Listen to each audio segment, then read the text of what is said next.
Hey everyone, welcome to Frank Analysis. I'm your host Franco. Still going to talk to you guys about things that are happening in the world. As I said that I'm taking this channel in a new direction, trying to talk more about psychology, spirituality. Uh, but part of that, part of being aware of yourself, is also being aware of your extended self and things that are happening out there in the world. How people may be oppressing you. We got to stay informed about that. That's you can never stop doing that. You can never stop informing yourself. Now, this is an issue that is it hits home with me. I'm Peruvian American. I have family that lives in Peru. I've covered the Peruvian elections last year. I've had multiple videos talking about the elections, talking about the history of Peru, bringing different perspectives about things happening in Peru, about the Maoists that were in Peru that took counterproductive measures on spreading communism in Peru, and there was a more productive ways to do that, but unfortunately, that's not what some of the people that were um, there, the people following Gonzalo, were doing. But now it looks like Pedro Castillo, who was democratically elected, and we did cover the elections here. I've not come across evidence of there being a dirty election in Pedro Castillo's favor. I have not seen that. Pedro Castillo was democratically elected based on the information I've come across. And now he's been removed from office. He's no longer president. And he's currently in jail. So now the person who was vice president is the president now. And she's said to have backstabbed Castillo. So the reasoning for why, and this is what a lot of people aren't really mentioning in their analysis about why Pedro Castillo was removed. What is the excuse that Congress used to remove him? And that's that there was something called, let me pull up the exact wording for it, carpetas fiscales, which is a word that's used for evidence of crime. They said that there was evidence of crime that Pedro Castillo committed, and that there were 51 carpetas fiscales. Now we can't see the evidence ourselves. That's the funny part. This is something that the media puts out there. They talk about it, and I'm gonna show you a clip of it. The media saying, yeah, our sources tell us that there's these 51 carpetas fiscales, 51 instances of crimes being committed by Pedro Castillo. But they can't disclose their sources. So, we got to question that. But that's the excuse that Congress is using for removing Pedro Castillo.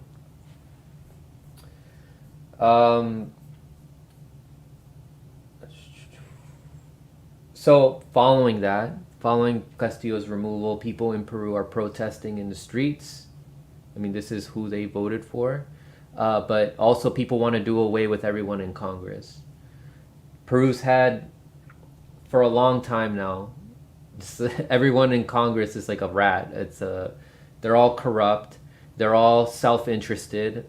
But also, like, what else is new in terms of like a country with politicians, right? They're all self-interested, looking out for themselves with this current state of collective consciousness that we have right now, and the people who are in power right now and how much influence and control they have over politicians. This is a problem also in Peru. So people are protesting for a clean slate of Congress, and also calling for Castillo to be freed. However, it's not everyone who's out there protesting is calling for that. Some people think that he should stay in prison. But even if you ask me, look, if we take everyone from Congress away and replace them with somebody new, if we got new elections, the same problems will remain. As long as we have this current system that we have, this capitalist system, and this current state of collective consciousness that we have, what's to stop the new Congress people from making the same mistakes as their predecessors? The only way to stop that is if we elevate our consciousness, or if we become more aware of ourselves and stop ourselves from committing such selfish acts.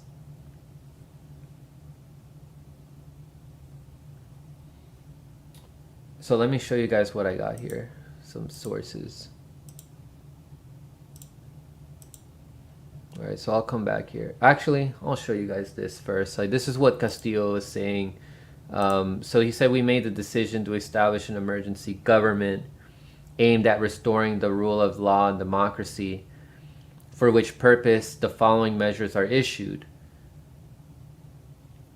Temporarily dissolve the Congress of the Republic and establish an exceptional emergency republic. Call as soon as possible elections for a new Congress with constituent powers to draft a new constitution within a period of no more than 9 months as of the date and until the new Congress is established. The country will be governed by decree law, and a nationwide curfew is decreed as of today, Wednesday, December 7th, 2022, from 10 p.m. to 4 a.m. the following day. The following are declared to be in recognition: the justice system, the judiciary, the public ministry, the National Board of Justice, and the Constitutional Court. So I mentioned earlier that he had some evidence of crimes from what the media says there in Peru, right? I have not seen the evidence, and the media can't disclose their sources for this. But not only that, but this is not the main reason for why he stepped down. The main reason is that people in Congress who are leftists were warning him about this, and that they were telling him that this is why people on the right wing of Congress, which is the majority of Congress, are going to use that against him to try to make him step down, to remove him from office. And so what he tried to do is he tried to replace people in Congress with more leftists. And then they said that this was him trying to install a coup in the country. That because he's trying to install more leftists in Congress, that Pedro Castillo is trying to install a coup. So the people in Congress who were warning him about this still, he still ended up having to step down. And he still ended up going to jail, despite all this. And we've covered this, right, from last year. The media was against this. The establishment in that country, which is neoliberal, was against him. However, and this is something a lot of leftist independent news outlets are not mentioning, and alt media outlets, including the one I'm sharing with you guys right now, Castillo News. I'm not telling you guys to not look into them. There's still like good information you guys can get from it, but don't just stop there. Because a lot of these sources are going to give a biased take on the situation and are not going to give constructive criticism or enough constructive criticism on Pedro Castillo. And that's that he was a really weak president.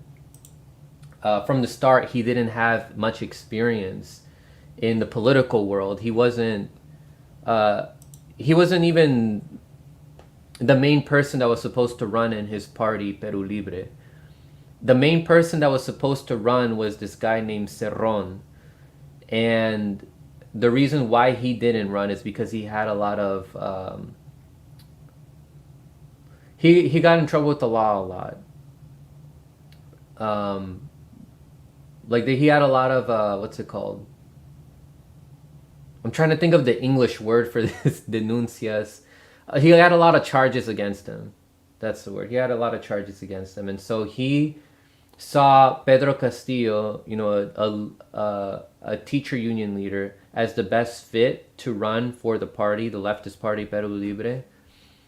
And then when Pedro Castillo ran, he put certain people in his cabinet that also didn't have much experience, but he just owed favors to them so he put them in charge instead of bringing in people who had more experience that would have secured his position better. But he ended up compensating and compromising way too much with the right wingers in Congress of Peru. And then from the start, the right-wing Congress wanted to impeach him.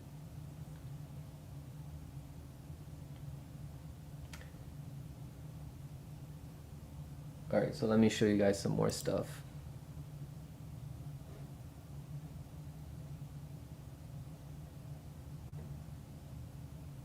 Oh, don't worry. I'm gonna show this as well.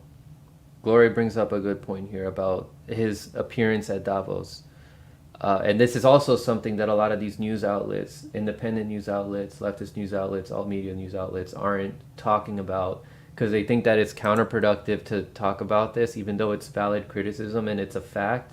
But Pedro Castillo was at the World Economic Forum, and he was with the public-private partnerships. It's another example of how he was compensating with these right-wingers. He's compensating with these globalists. As a matter of fact, let me just show you guys right now.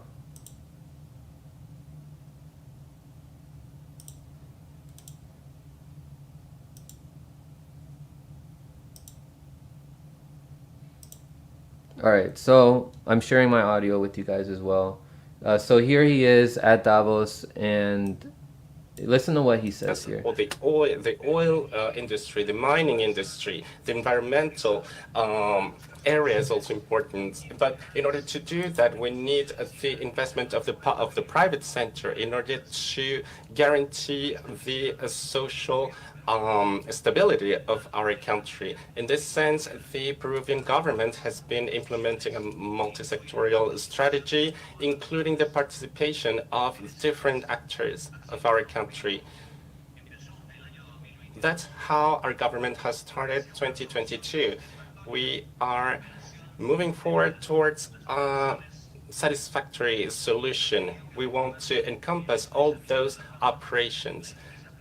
We have invited the private companies and the public sector to work on finding a solution for social conflicts, because all the oil. All right, you hear that?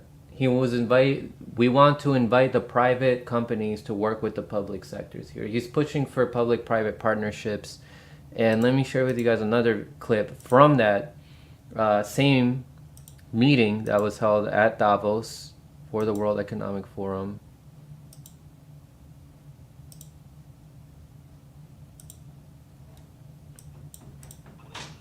Peru agrees with the WEF when we say that the market needs a commitment from different states.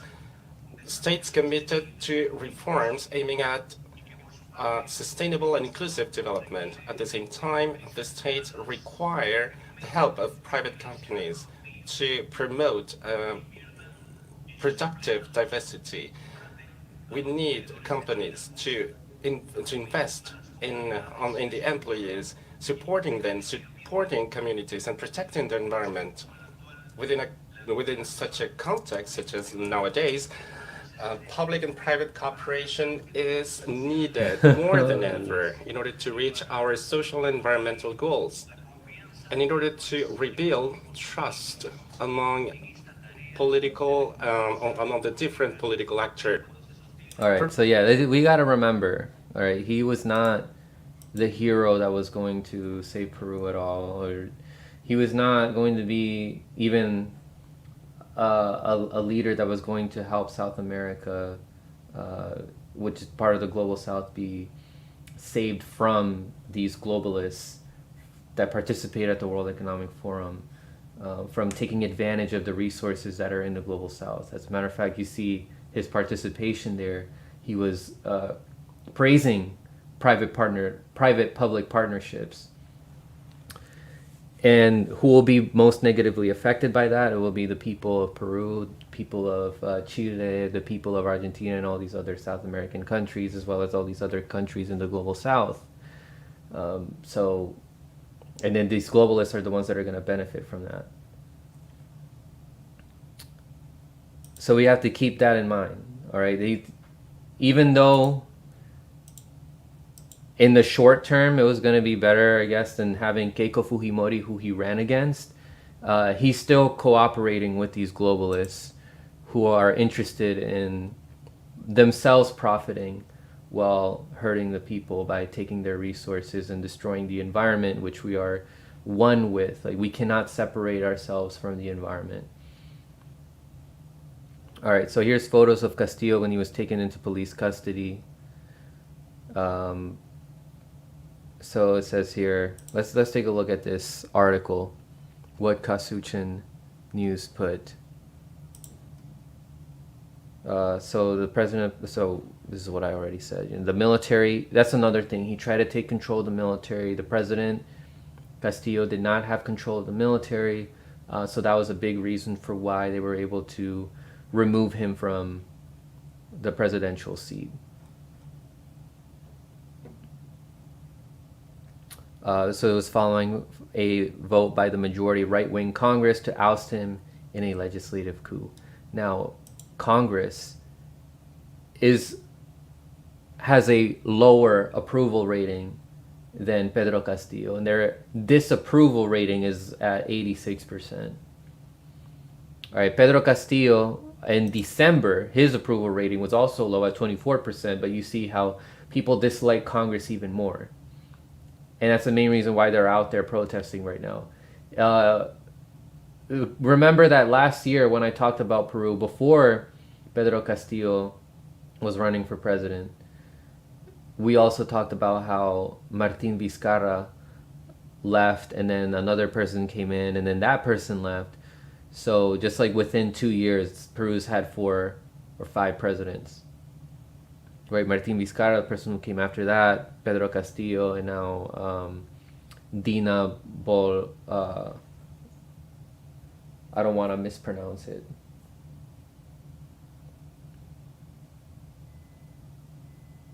Dina Bolarte.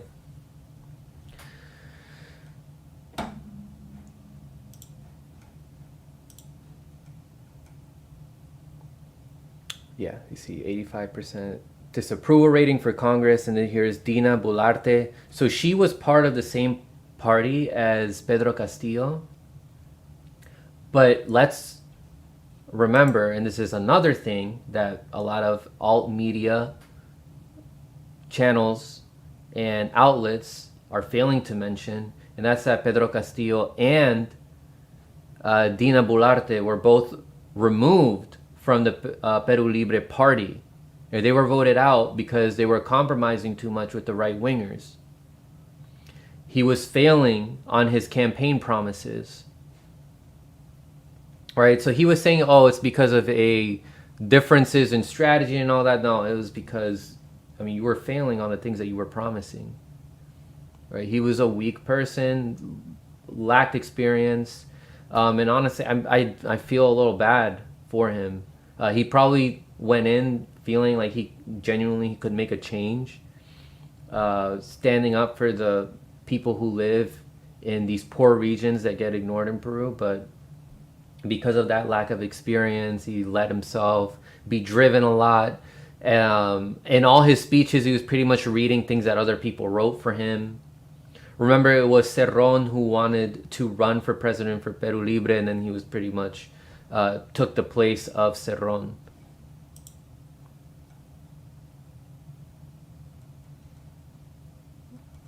All right, what else we got here? Yeah, Nicolas Maduro is, and so this is the president of Venezuela as well as the president of Bolivia, Luis Arce, are all saying that this is a coup, that Pedro Castillo should not have been removed. And AMLO, President Obrador of Mexico was offering an asylum for Castillo, However, I mean, that failed, right? Pedro Castillo is in jail right now. He's under custody in Peru. And I'm just showing you guys here some protests that are happening right now in the street. I've heard, I haven't looked too deep into this, and I thought I had a link up here for it, but there are reports coming out about police shooting bullets, but like metal BB gun bullets at the protesters. A lot of people have died, but I haven't looked deep enough into that. All right, so as I collect more information, I can talk more about that. All right, I also don't know if it's like some of the uh, non-police officer Peruvians, if they're shooting people. I mean, I don't know enough of that right now.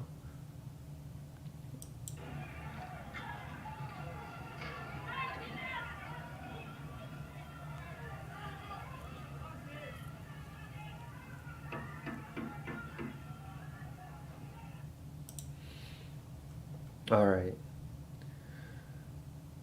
And people don't trust her. On both sides, on both the right and the left, people aren't trusting Dina Bolarte. They're saying that she is a opportunist, and I'll say she's an opportunist. If she's like gonna backstab Pedro Castillo, because she said she was gonna stand by him uh, till the end, but she didn't. And now a lot of people don't trust her. A lot of people don't want her there. Now, if she steps down as president, or if she gets removed, because she also has a lot of charges against her. She also has some, uh, what's it called? Carpetas fiscales, evidence of crime. Even though we can't see that evidence, it's just the media telling us. Um, if she steps down, then the person who becomes president is the president of Congress. And right now, the president of Congress is this guy, Roberto Chabra, and he is an ex-general, a retired general, so a military guy. As imagine that, having him as president, right? And then Peru would have to have re-elections in 2023, and they'd have to vote for new Congress people and vote for a new president.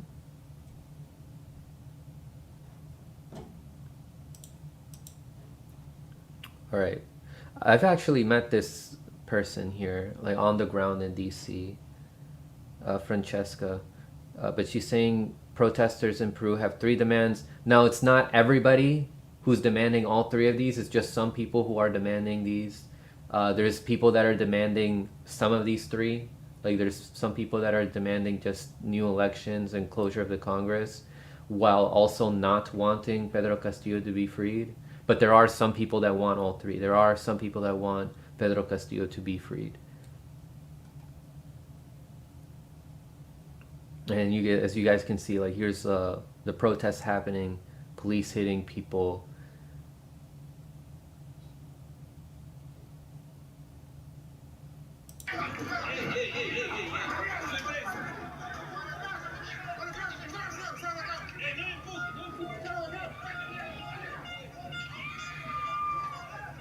There's a woman screaming in the background. As you see, they're lighting up some gases. People are coughing.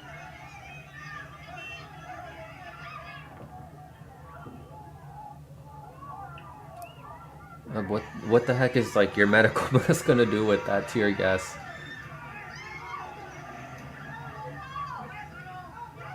It's complete chaos in the country right now.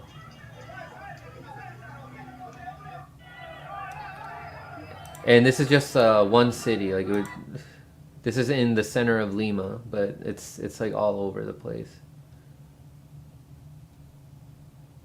What is this? The governments of Argentina, Colombia, Mexico, and Bolivia published a joint statement of the situation in Peru, asking the authorities to fully respect the human rights of President Pedro Castillo and that he be guaranteed judicial protection.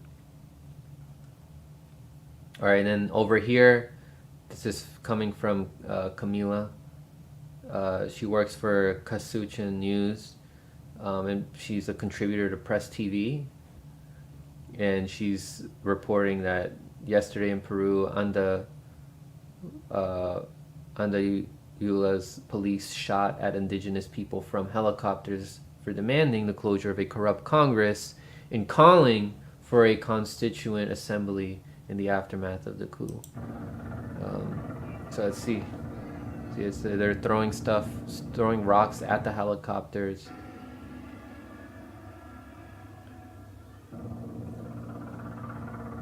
All right.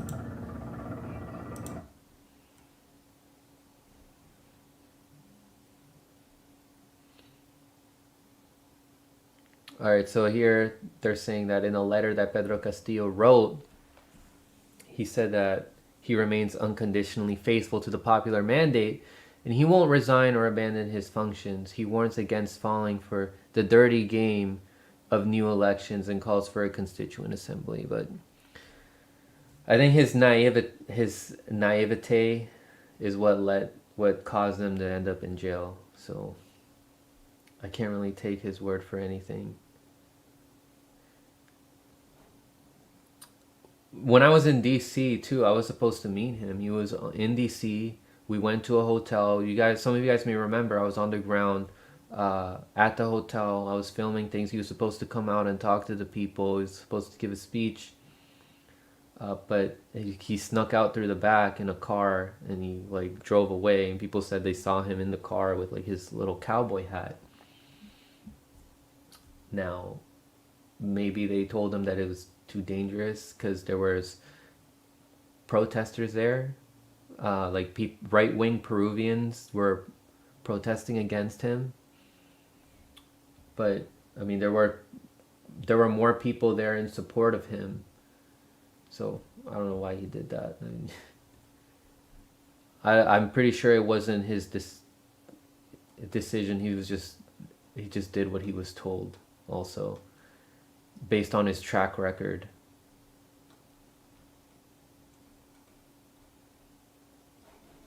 All right. And then here we see mining workers march from Chala to Lima demanding the restoration of constitutional order in Peru.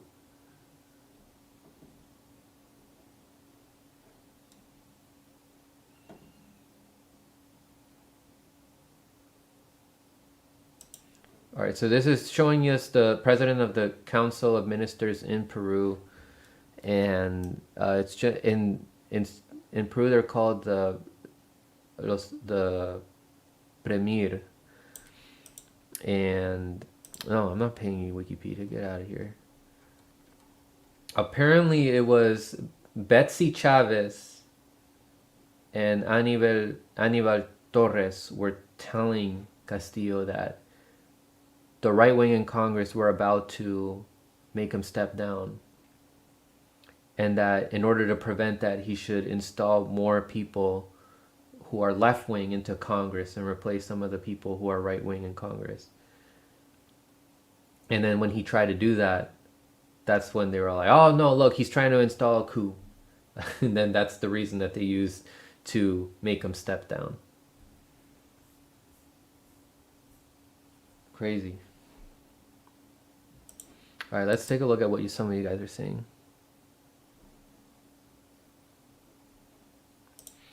ICU says, yo, I wonder why some of the same alt media people that covered this hadn't come out and said anything when they did this to Dilma in Brazil, and then the same people put Lula in jail. I don't know. That's a great question, ICU. Apparently, there was also a coup happening in Argentina, but I haven't informed myself enough about that to talk about it.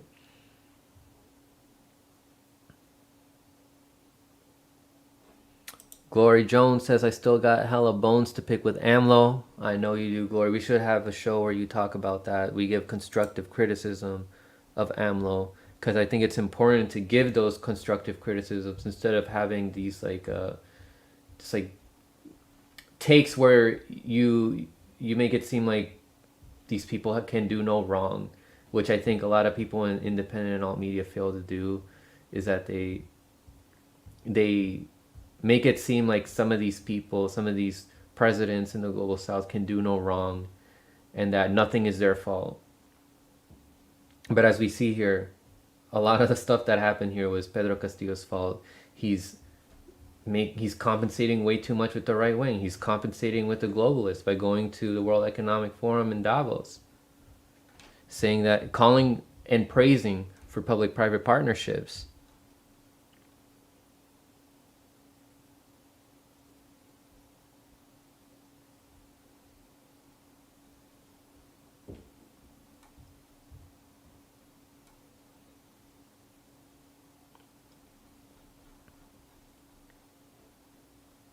All right, what else? Well, that's all I have for you guys now. Let me know in the comment section if there's anything else I missed. I'm probably going to cover this again. We'll see what happens as time goes on. If Pedro Castillo stays in jail, where are these protests going to lead us? Are there going to be re-elections? But at the end of the day, like I mentioned, even if there are re-elections, you get new people in there, the same mistakes are going to be made if consciousness is not raised. All right, people give in to their selfish desires, to their greed, to their self-interest, and it's just a bad. They get bad feedback from the people around them. Also, other people in Congress are doing these selfish things, and then other people in Congress feed off of that. But yeah, Coro says, also Velasco, Fujimori, Vizcarra, and Medina never went to jail for dissolving Congress, but only Castillo. Not only that, but they point guns at them. Yeah. I mean, Fujimori put a bunch of his people there. As you mentioned, Vizcarra, Medina, and Velasco did that as well. But when Castillo does it, that's a coup. We gotta put him in jail. That's illegal. He's trying to steal our democracy.